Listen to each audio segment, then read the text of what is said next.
thanks for having me. We're going to talk today about some ways to find, recruit, and retain water workers. And so we're just going to dive right in.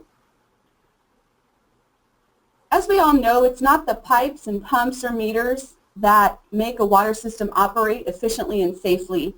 It's the water utility staff that makes what we do possible.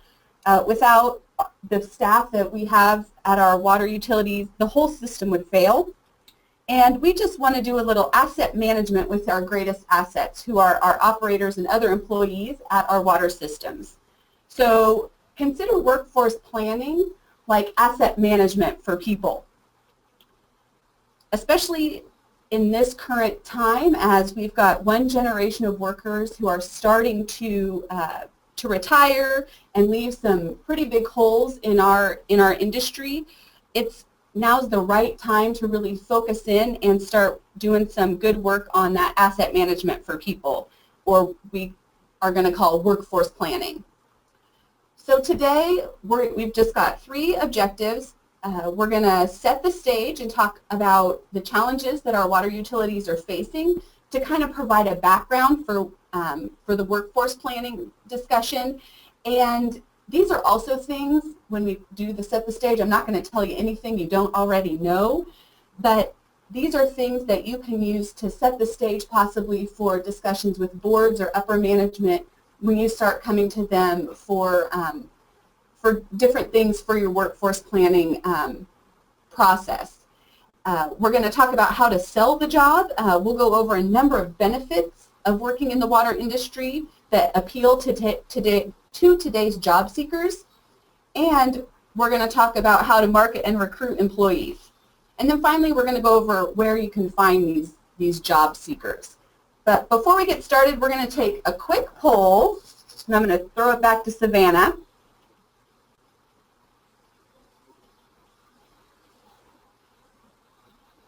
So this poll question is, what are your biggest workforce concerns? Please choose from one of the following. And I will take another 5 seconds to submit your answer. I'm closing in 3, 2, 1. Can you see the results, Tanya? No, I can't. Can you read them to me? Yes, I can. So 47% say that finding high-quality new employees is the biggest concern. 24% say that upcoming retirements are the biggest concern. 16% say keeping good employees.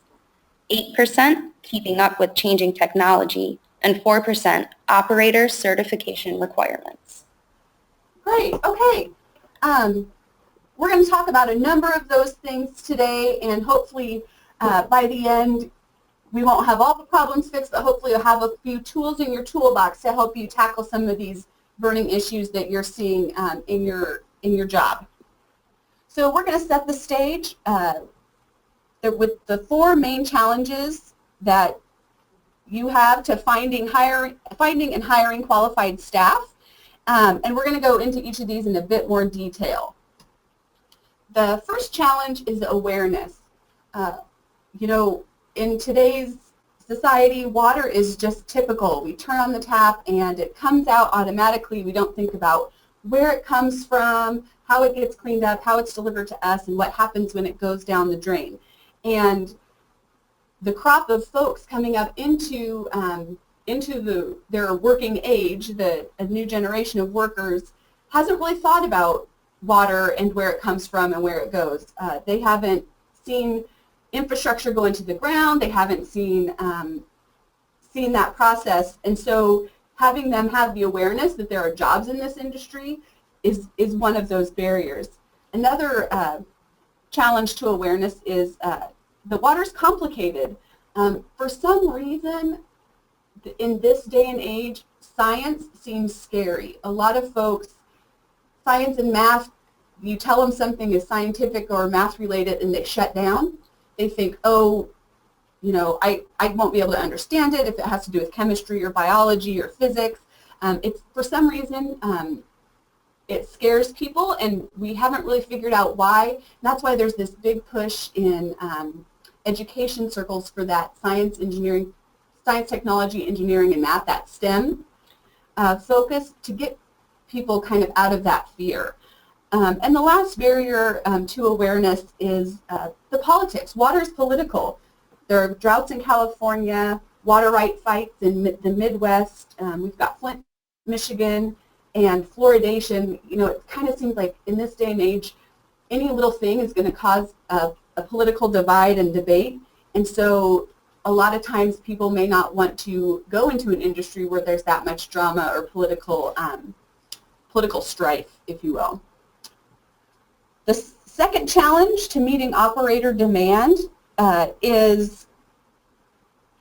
the second challenge is meeting operator demand. We have a high demand for new folks to come into the industry, and there isn't enough job seekers in the pipeline to fill those job openings.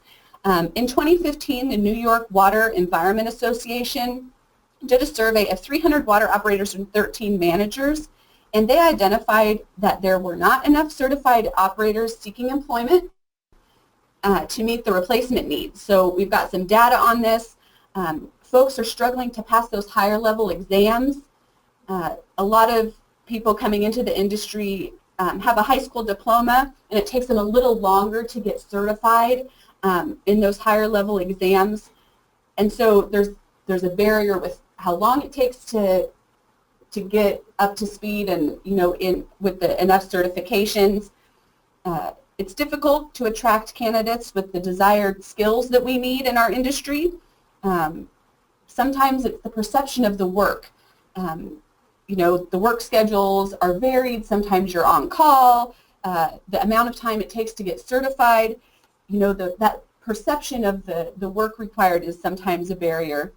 And a lot of times the folks that come into our industry aren't interested in additional responsibility or going into that managerial path. And so we've got kind of this hole in our management jobs because we've got the technical folks that don't want to move into the jobs that need a few more softer skills, like problem solving, the planning, the management side of things. And we all know people are going to leave. The third challenge is we've got a lot of people leaving. Our stage is set for a big hole in our water systems, and we need to figure out how we can fill those holes. And a lot of people feel like there's going to be this big mass exodus, and you might be feeling that in your area or in your state. People leave jobs for all sorts of reasons, but right now those baby boomers are starting to retire, and these people have been there for many, many years, so they're taking a lot of historical knowledge with them that is going to be really hard to replace with a new employee. But the good news is that the millennial generation is the largest generation in history, so it's not like there's a lack of people available to fill these jobs. We just need to make our jobs in the water industry attractive and really talk up the benefits and sell the system, which we're going to talk about in just a few minutes. Oh, that slide didn't come out very well. Well, the little cartoon there that you can't see says, "I'm quitting my job to follow my dream of not working here." So people leave for all sorts of reasons. We don't know when they're going to leave. If people came with a set of instructions about when they were going to start and when they were going to quit, that would be great, but they don't do that. So we need to be prepared for people to leave at any point in time, because you just never know when something's going to happen in their family or something happens to them, a health issue. Someone is always has the potential of leaving at any time. The small systems, I do know, have kind of a special situation because they often get frustrated with their new operators. They get a new operator and they train them, they get them certified, and then in a few years they move on to a larger system. And that's a struggle that a lot of small systems have, retaining employees, and they lose them a lot of times to those larger utilities. So that's a big reason small systems have people leaving on a regular basis. So it could be frustrating, but I actually talked to one system in Kentucky who has accepted this. They're a small system, and they said they kind of realized that this phenomenon is typical and that it's okay, and they've changed their mindset and the way that they do their business. And so they've accepted the fact that folks will probably leave when they get them trained up. So their whole goal is to bring in young talent, really train them well, and then when they get those jobs in a larger utility, they wish them well, and so they see themselves as kind of a training ground. And it's working really well for them. They're not getting as frustrated, and they don't push them out the door. They don't want them to leave, but when they do, they make sure that they're ready, which means that they're getting the best work out of them before they go. And the last challenge that we're setting the stage, and then we'll talk about how we can recruit folks, is just finding the people with all of the knowledge, skills, and abilities that we need in our industry. This is the list of knowledge and skills that New York Water Environment Survey indicated were needed by the operators of the future. You know, that strong science and technology background, dedication, so some personality characteristics, and then those all-important soft skills that a lot of folks don't think about, that are vital to having a good person. You can teach people technical, but having those personality characteristics and those soft skills of problem solving, being a good decision maker, those are really the things that a lot of times it's hard to come by. So we're going to do a poll again. Wake you up, give you another poll question. I'm going to hand it over to Savannah. So this poll is, what knowledge, skills, or abilities are important but most difficult to find? Please choose one of the 4 following answers. And about another 7 to 10 seconds to submit your answer.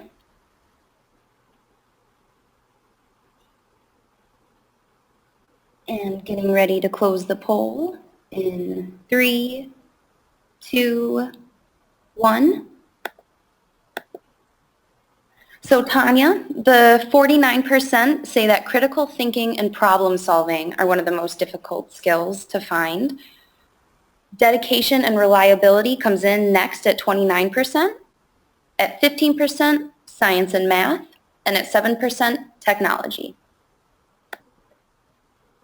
Excellent. So according to the poll there, it seems like the majority of the folks out there understand and know the importance of those softer skills and those personality characteristics that are key. So when you're writing job descriptions and talking to folks in interviews, really focusing in on those things that are hardest to find, so you can really pull those out as the important characteristics you want to find when you're recruiting folks. Can they see my screen, I hope? We're going to move on. Yes. Okay. So one of the key things that I think one of the first steps in workforce planning is to do this skills gap analysis. So think about your water system. Think about all the people in your water system that is needed to get your water system running. Write down all of their positions, and then really think through, use the technical background, the personality characteristics, and the soft skills, and write down what skills those people who are in those positions have. What's needed in the position, no matter who's in the job, and then think about who's in the job and what they're bringing to the table. So to do the gaps analysis, the yellow box there, it's what does that job require? So no matter who's in the job, think about how many, if it's a water operator, how many water operators do you need? Each operator, what skills do they have? What skills do they need to do their job well? What certifications do they have? Or do they need? Where should they be located? What sites do they need to be at? And then the blue box in the middle, who's there? So think about the actual people for this one. Who do you have on your staff that, and what skills do they bring to the table? What knowledge do they have? Doing this process, you might find that you have someone who has a skill that you're not utilizing, but you could use that in a different way. And so, you can figure out where the gaps are, or where you have added things that you're not utilizing. So the gap is the difference between who's on your staff now and what the work demands. So figuring out where the gaps are could help you reorganize. It could help with professional development, help you identify who needs a little bit more training, or if you've got a task that isn't getting done or will need to be done in the future, who could do that, and what training do they need, could help you to figure out how to reorganize if you have fewer people or more people available to do the work, kind of depending on what your budget is and what your system is dealing with at the time. You can reorganize using that skill gap analysis, and you can figure out what the key things are for your next hire. And this is just a key point. Even if you don't have people leaving, you may need workforce development to make sure that your current employees are keeping up with changing demands. Our jobs aren't stagnant. Your water system isn't the same as it was 10 years ago or 20 years ago or even maybe 5 years ago. So really think about what you've got now, what's coming up, and figure out what your skills gap are, what your gaps are. All right, so we set the stage. Now, how do we get people to be interested in careers in water? We want to drum up business, basically. So a little bit of this workforce planning is marketing. And how do we market that our jobs in the water industry are awesome? So we're going to go through each of these kind of point by point. These are all selling points of the water, why working in the water industry is great. You probably know a lot of these internally, but you may not think about them as ways to recruit new employees. So before we dive into all of these different selling points, I'm going to talk a little bit about the next generation coming into the workforce. Now here's the word of warning. I'm going to make some sweeping generalizations, and I am going to use some stereotypes, and I understand that not every millennial and baby boomer are exactly the same, and everyone's got their different personalities, but in general, we're going to talk in broad sweeping generalizations. I'm a Gen Xer, and so I'm not going to talk about Gen X because we're a very small generation, but you can apply a lot of these principles to anybody. But just to be fair, the sweeping generalizations about my generation are, we all wear a lot of flannel, we're sarcastic, lazy, and we mistrust authority. So that's just to get that out of the way. And now we're going to dive into millennials. So millennials aren't the only pool of candidates there are out there, but it's the biggest at this point. And if you don't have millennials applying for your jobs now, they are going to be applying for your jobs in the future, and they are going to be the biggest chunk of your workforce in no time. And so we're just going to talk about them now because this is what's coming. These are things, I have 6 things that describe millennials, and the first one is collaboration. Millennials grew up working in groups and in teams. All of their schoolwork involved collaboration and teamwork, and so now that they're in a work environment, that's what they expect.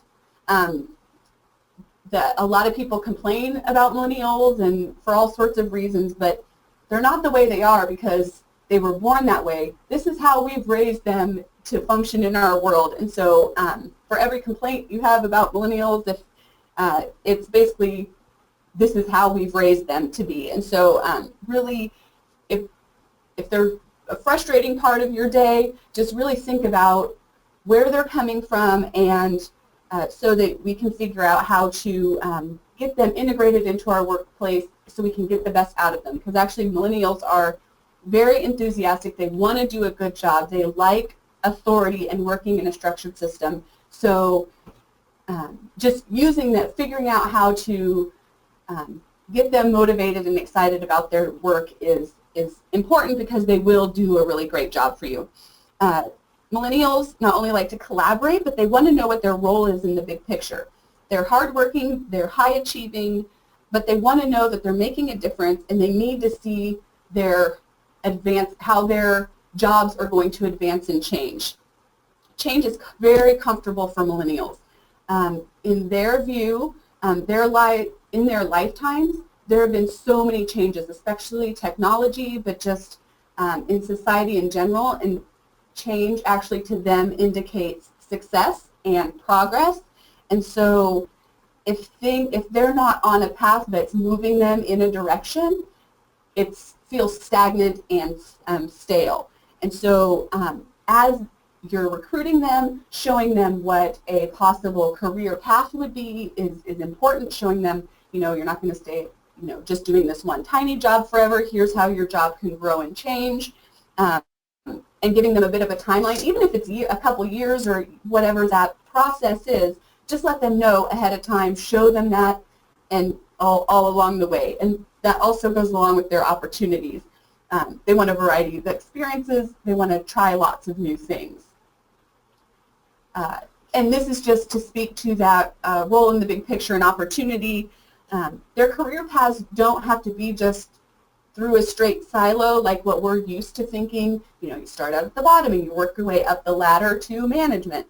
That's not necessarily exactly what a millennial would want. You could take them sideways. You could give them new experiences in all different levels, as long as there's some movement that shows them they're making a difference and moving forward. Silos are not appealing to millennials. Cross-training, providing new experiences and new challenges is appealing to millennials. And then the last three characteristics of millennials, they obviously crave positive feedback.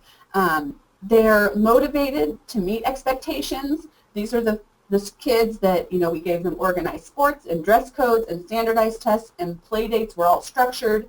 So they like structure, and their feedback is they like it frequently, but they don't have to make a big deal about it. Typically, you're like a baby boomer. They work doing all sorts of jobs really hard for 15 or 20 years, and then they get a big plaque and a great party and a nice watch. So they work really hard, and then they get this big attaboy at the end for positive feedback. That's not required for millennials. They don't need anything big. Just reassuring positive feedback that's ongoing is something that, and it could be feedback that's an attaboy or a thumbs up, or you did a great job, or it could be, that's great, okay, here's what we can work on. It can be constructive, but always with a positive spin to show that you're making them better. Again, change is good. They just need some positive feedback to keep them moving forward. Millennials do like a work-life integration, that the whole 8 to 5 in an office or doing the same thing all day is not as appealing. So any way that you could make the job show that there's work-life balance, giving them, here's what we need on a structured schedule, and then showing them how that this part of their schedule they could, schedule their own way is an option. They can do a lot of things from home. I mean, with technology, the workplace is going to be changing in the next 5 or 10 years, even more than it has already. And so, we don't just do our work sitting at our desk between 8 and 5. We answer emails at home. We can use our phones anywhere we are. And so that's work-life integration. What can we do to help them see themselves doing the work and also living the life that they want to live? But again, it's going to cause a little bit of a stir maybe in the first few years that millennials are in the office, and so be ready. And then the last one I think is the most important is millennials are dedicated to a larger purpose. They want jobs that are relevant, that are going to make a positive impact on their community, and that's what motivates them. Millennials are willing to quit jobs if they don't feel like they agree with their ethics and purpose in life. They don't have to have another job to take its place. If they don't feel like they're making a difference, they'll quit and then go looking for the job that they will not suffer jobs that don't make a difference. And they're comfortable waiting for the right job that gives them a positive purpose.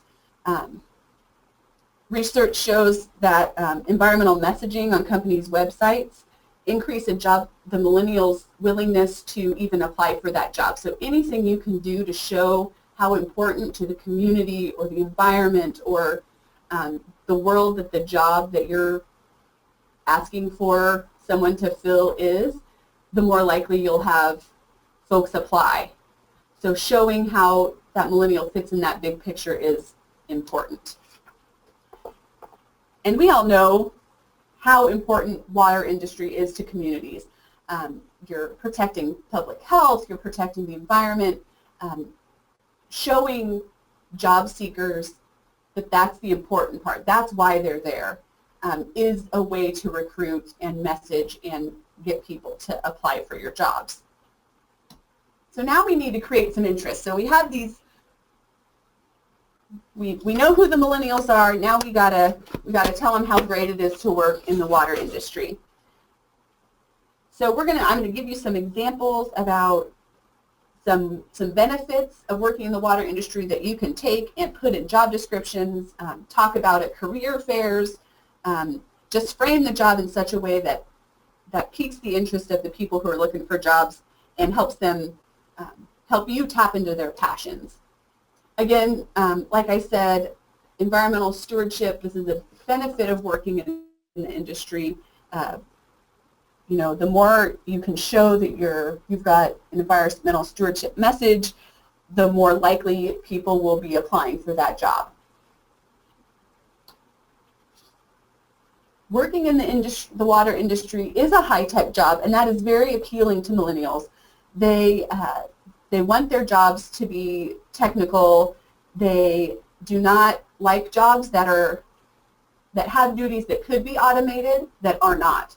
So if you've got some jobs that aren't yet automated, that could be a barrier to some younger folks wanting to do those jobs. But if you could empower them to turn it into a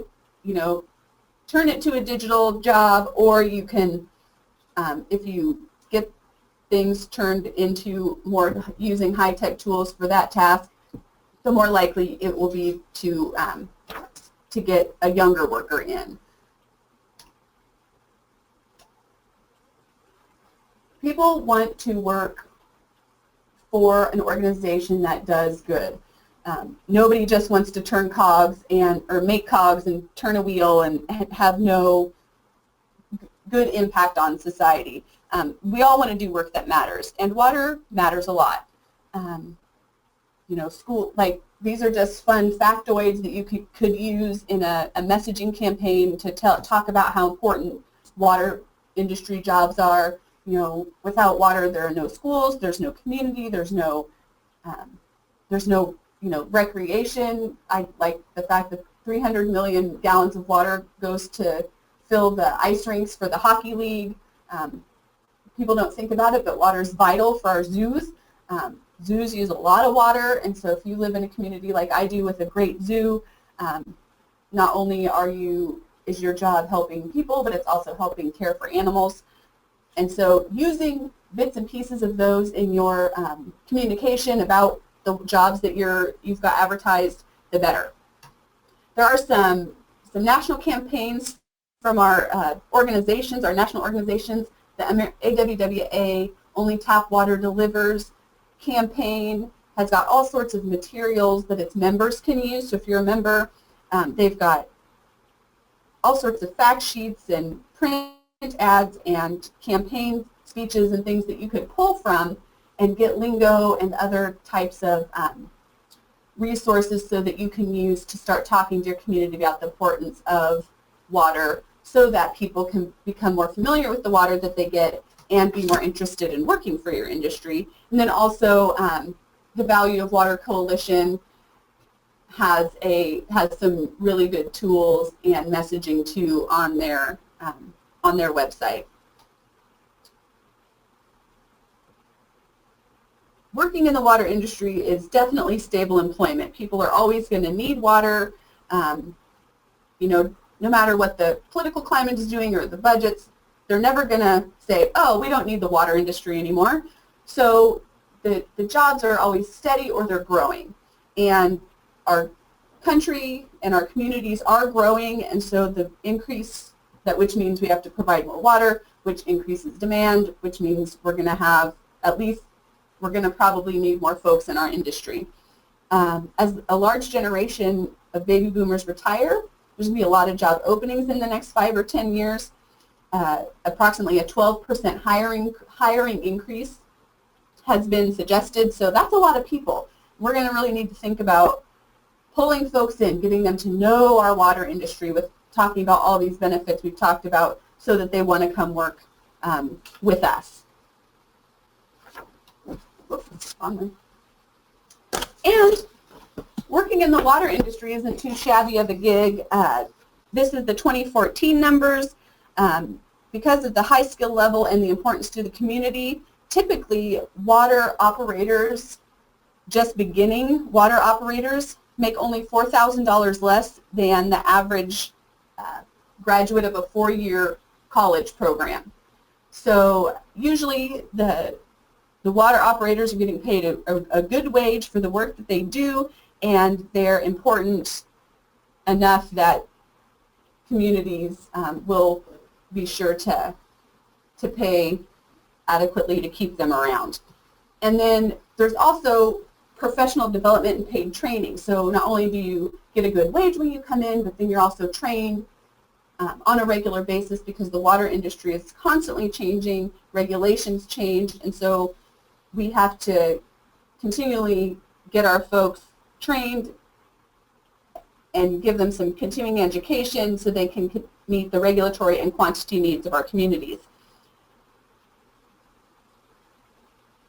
And the operators have ongoing certification requirements so that they can gain all the knowledge and skills to keep their water systems functioning efficiently. So, and training can be online, sometimes it's self-taught through textbooks.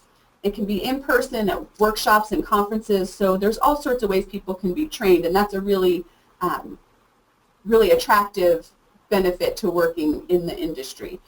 And sometimes folks, sometimes budgets sort of dissuade extra training or the training that we feel like we need, and so there's people worry about paying to train staff who leave, but what happens if we don't pay and if we don't pay to train them and they stay?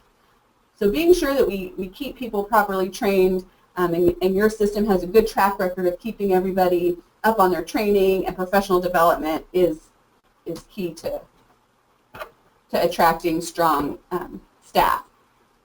We've got great professional organizations that provide networking at conferences and virtually through social media. It shows new workers that they're not alone, even if they're in a very small system and you are actually alone every day. It provides this great network of folks that they can go to that have experience, that can help them do their jobs better. And there's advancement opportunities. A lot of times people who start at a small water system and they work their way up through the years and certification exams, and they can work at larger systems, or operators sometimes can transfer from technical jobs to more managerial jobs. So that career advancement is a good way to get people to be interested in the career because they can see themselves moving up the ranks. And then also unions are a great recruiting tool. It provides protection for the jobs, for wages, benefits, and working conditions. So we've got those too. A lot of people sometimes apologize for being a small town. The focus of this series is small water systems, and so a lot of these small water systems are in small towns, and sometimes people feel like that they need to apologize. Oh, we're a small town, we're sorry you have to move here to this. No, tout your small town. In this day and age, people are looking for a way to escape the traffic and escape just the hustle and bustle of living in a big city. Sell your small town when you're talking to people about coming to work for you. You know, think about your small town and what it has to offer. What quirky things does your small town do? What exciting groups do you have, or different groups that you have in the community that get together on a regular basis? People like those connections and those touch points. You know, the close network of neighbors. Small towns are usually safer than larger cities. Again, less traffic. It's easy to get involved in different things in the community. It feels like a place to raise your family. So you've got a lot of different things that your small town could use as bait to get people to come and work with you. And the last thing, just whenever you talk to folks about coming to work in the water industry, it's meaningful work. You know, that it's just great that we live in a country where we have regulations about water, we have safe water, we have people watching out for our health by making sure the water is clean and that we have enough. There's a lot of places in the world that don't, and we know and have seen the economic and health impacts of places that don't have clean water. And, you know, really hitting that home with folks that how meaningful working in the water industry is just like the biggest selling point about working in the water industry. And there's the Water Environment Federation's Water's Worth It campaign. So they also have a lot of resources and tools that you can use to really hit that message home and think about recruiting people to come work in this very important industry. All right, so we've talked about ways to entice people to come work in the water industry. Now, where do we find these people? Like, we have our messages, we have our new marketing campaign. We want to know where we can find these people to come work for us. Well, back in the 1940s,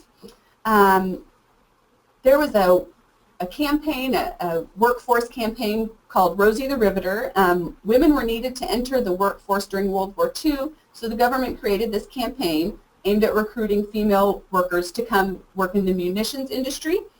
So the women in the workforce increased 10% from 1940 to 1945. 310,000 women were working in the aviation industry by 1943. So this was the most successful workforce recruitment tool in American history. So how can we take lessons learned from Rosie and apply them to getting people to work in the water industry?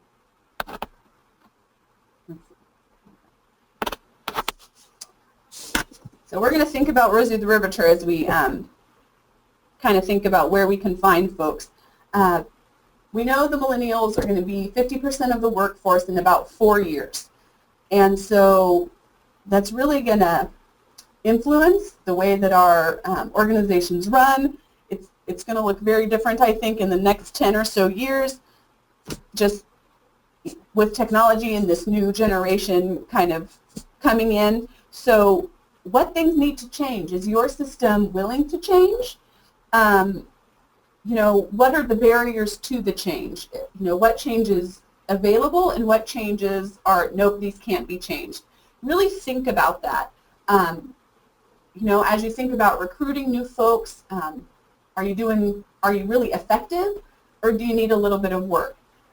What changes do we need to make in the way that we recruit, and what can we do in the short and long term that will help us get more people interested in coming into our industry? Think about technology. Are there any technology barriers? Are you doing things? There's a system here in Kansas where all of the maintenance records are kept on index cards and stored in a little recipe box. That's great, and the manager is not going to change, and this is the way it's going to be done until he leaves. Well, is the next person coming in going to be forced to use that recipe card system, or is there some flexibility to use a new system, maybe that's more electronic? what's flexible? We talked about that. Marketing. Are we getting the message out there? How are you talking about what's the story that your community is saying about the water industry? Are they even talking about it? Do you have the right compensation for the jobs you're asking to be done? And how are you going to keep folks around? So we're going to talk about where we can go to find these employees. Well, the first place, I think, and the best place to find employees is through employee referral programs, which basically means your current employees suggest and try to recruit other folks who they think would be good at the jobs that are open. I have a couple of examples. Southern Methodist University will pay $150 cash for a referral if they're hired. And then the Department of Energy will pay up to $500 or give 16 hours of time off. Now again, that's kind of a high rate. It depends on, the $500 depends on how much costs are saved through avoiding recruitment expenses, how difficult the position was to fill, and how much effort the referring employee put into the referral. But you know, your employee referral program can be tailor-made to your organization. It could be, you know, maybe it could be monetary, or it could be a gift card, or it could be, you know, an afternoon off. It could be anything. Make sure that when you're talking about an employee referral program, take into account that employee referrals reduce costs lost by the time and the money spent while the position is vacant. So applicants from an employee referral program are hired 10 days quicker, and they stay over 47% of referred employees stay at least 3 years. So they have a higher retention rate. So employee referral programs are very effective, and it just gives a little incentive to the folks who work in your industry to find somebody good that will come and stay. And then the second place you go to find people is on social media. Most folks, I'm guessing, do use social media to advertise and find employees. 30% of the Google searches are employment related. So that's huge. If you think about everything people Google search for, that 30% of those are just dedicated to employment. That's huge. That's where people go to find jobs. A lot of the people who aren't using social media, I'm guessing, fear kind of that quality control of just putting it out there on the web and, you know, seeing what you get in.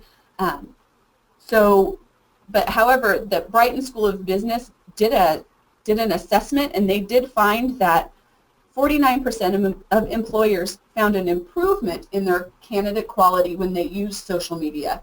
So you may get a lot of applicants, and you may need to weed through some of those, but the people that you get in the applications are high quality, usually according to the research that was done. Job seekers are on social media. I think it's super important to use social media when you're looking for jobs. I also want to point out the 51% in the lower right corner. 51% of current employees are either actively seeking or open to a new job. So even if people aren't jobless, they're still looking. So that's an untapped market that you could target as well, and we'll talk about that in a second. Cast a wide net. We've talked about social media, also professional organizations in your community or surrounding communities. It doesn't just have to be the typical AWWA and WEF and those. It could, you know, does the chamber have a group, or do you have a young professionals in your area? Is there a green group or a group that's dedicated to doing water projects? There's all sorts of organizations around that you could target your message to. And then schools. There's 2-year and 4-year schools, tech schools around. Any school with a science class or a technology class, those are places too where you could advertise and recruit from. The thing you want to do before you put out a job search ad is to update that job description. Use those benefits that we talked about, the environmental stewardship, the public service, all those personal benefits we went over. Infuse those into your new job description. Think about how you can write that job description so that your job seeker can see themselves doing the work and feel good about it. The days of the dry, very technical, no fuss job descriptions, you can really create a story in a way. You can write that job description so people can see themselves in that job and they want to work there. May take a little bit of thought and some editing because you have to make it business and infuse those benefits at the same time, but it's possible. There are examples out there. So just 4 more places to find folks and sort of create your own recruitment opportunities. The first one is K through 12, so those school-age kids, get them early. Let's get them thinking about water when they're in 1st or 2nd grade so that they can grow that passion for the water industry and for safe water and for providing this vital resource for their communities. Start that early so that when they graduate from high school, they are excited and ready to jump into a job in your community's water system. In-school programming, field trips, hosting a camp. There's some summer camps out there. If you just do a Google search for, water field trips or water camps, you're going to find all sorts of examples. And I've reached out to some water systems that do these things, and they're very excited about sharing sort of what they do, how they get students to come and recruit them, and kind of showing what their day is like and who gets involved. So we can borrow from each other to kind of create these new things in our communities. Internships are great. They could be paid or unpaid. Kids could get some credit for them. It just really helps with career exploration, showing students what it's like to work in the water industry and all the different types of things a water worker does. I mean, you guys do stuff different every day, and that's exciting. And so showing students that, especially in elementary school before they get hormonal and jaded, really get them excited about it, because they're going to remember that when they get out of high school and start thinking about what they want to do with their lives. Post-secondary, so these are the folks that are kind of just after high school or coming out of college. We can do internships. You can go out to those schools, technical schools, community colleges. Go out there.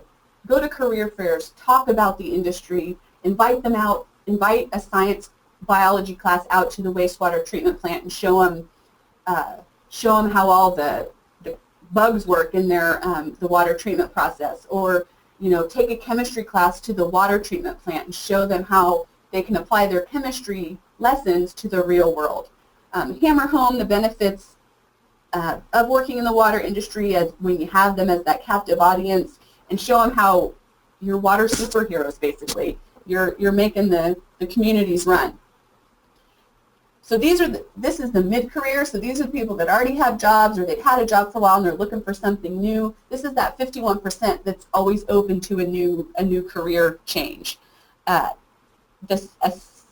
employee referral program, that's going to get them, and also a Citizens Academy or a field trip to a water treatment plant or an open house to get adults out to the water treatment plant to see what you do are some good ways. Citizens Academies are kind of like adult education. You invite them out for a couple hours and talk about the water treatment process, the wastewater treatment plant. You can talk about stormwater.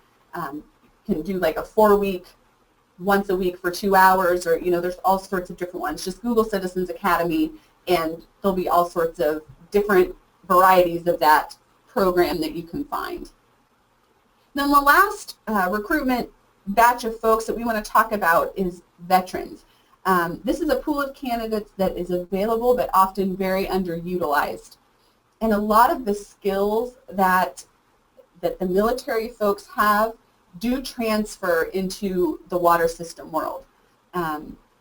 Veterans have a strong teamwork ethic. They perform under pressure. They're very used to problem solving and overcoming challenges. They know technology. They have a very strong respect for procedure, and they are used to that on-demand schedule, the rigorous schedule, but then also being pulled out on demand for emergencies or things that need to happen in the off hours. So there's the on-the-job training and apprenticeship program. And so this program basically provides an opportunity for the employer to pay a reduced wage because then the post-11 GI Bill provides this monthly housing allowance, so that added together, that's an attractive benefit for the veterans that work for you.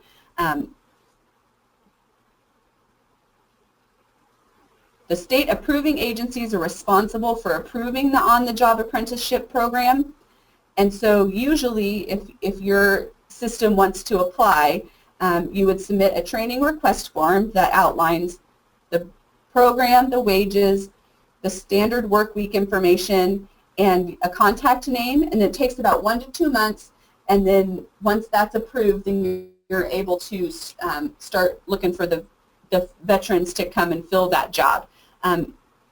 So this is in lieu of a classroom-based program for the veteran. This is an on-the-job transition into employment program. Then there's also the vocational rehabilitation and employment on-the-job training. And so this is an opportunity for employers to hire veterans with service-connected disabilities who are approved, and the employer can be reimbursed up to 50% of the veteran's salary for the first 6 months to offset training costs. So those are some really great options. So if you want to contact your local, your state contacts, they can walk you more step by step through the process of getting that paperwork all filled out. I have talked to folks that have used this, and they say it's really beneficial. And so we're gonna do one last polling question, and the polling question is about what has worked for you, because I think I've yammered on for about 45 minutes, an hour, about all the different things we can do to find and hire veterans, but I want you guys to learn a little bit from each other as much as we can on this webinar. So I want to know what's worked out there in the real world from the folks that are on the call. So I'm going to let Savannah take the polling question. And I'm going to allow about another 7 seconds to get your answers in.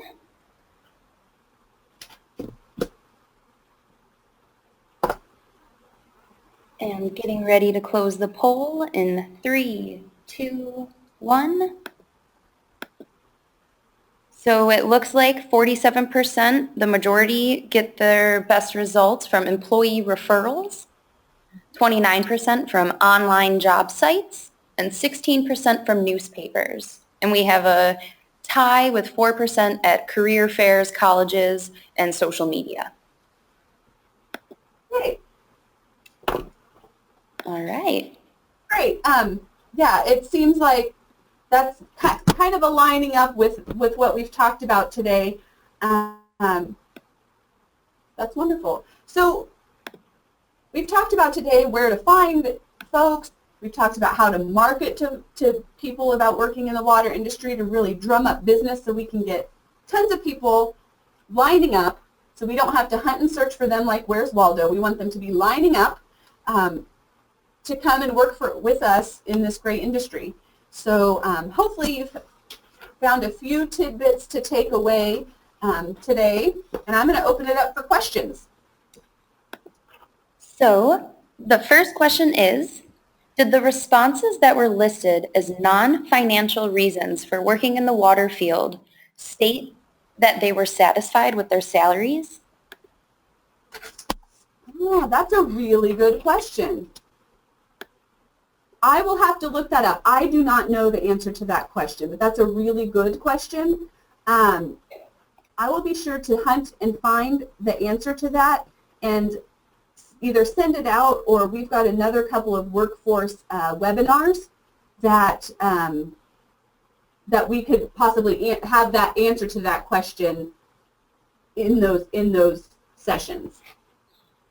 And the next question is, most positions in the water industry are union positions. Unions severely limit potential hiring options. Any suggestions to get around restrictive union hiring requirements? Oh, that's interesting. I have not heard that. I'm guessing it goes state by state, whether unions are a concern, like are something that's a barrier or a help. I wonder if looking in the veterans pool of candidates would help with that, or figuring out how to message within the what messages are we putting out there to the people who are already in the union so that we could still utilize that pool of candidates, but find the right folks that we want to come work for us and work at your own utility. So I will follow up with all the questions offline that we weren't able to get to, just as we are coming up on 3 o'clock. Thank you, Tanya, so much for a thorough and informational presentation. Before we quickly wrap up, I just have 2 more polling questions for the guests still on the line. The first polling question is if you would like to subscribe to the Environmental Finance Center blog. If you don't have a chance or an opportunity to submit your polling answer at this session, you can sign up for the blog on our efcnetwork.org website. I'm getting ready to close the poll now. And the follow-up, the next polling question is if you're a small water system, would you be interested in receiving in-depth technical assistance? And again, if you did not have an opportunity to submit your answer through this poll, you can review the technical assistance form on the efcnetwork.org website. I'm getting ready to close the poll in 3, 2, 1. And finally, in the chat box, there is a survey link going out. Please let us know your thoughts of the survey, of the webinar today, I'm sorry. And thank you again, Tanya, so much for the presentation today and all the information. And everybody, please enjoy your day.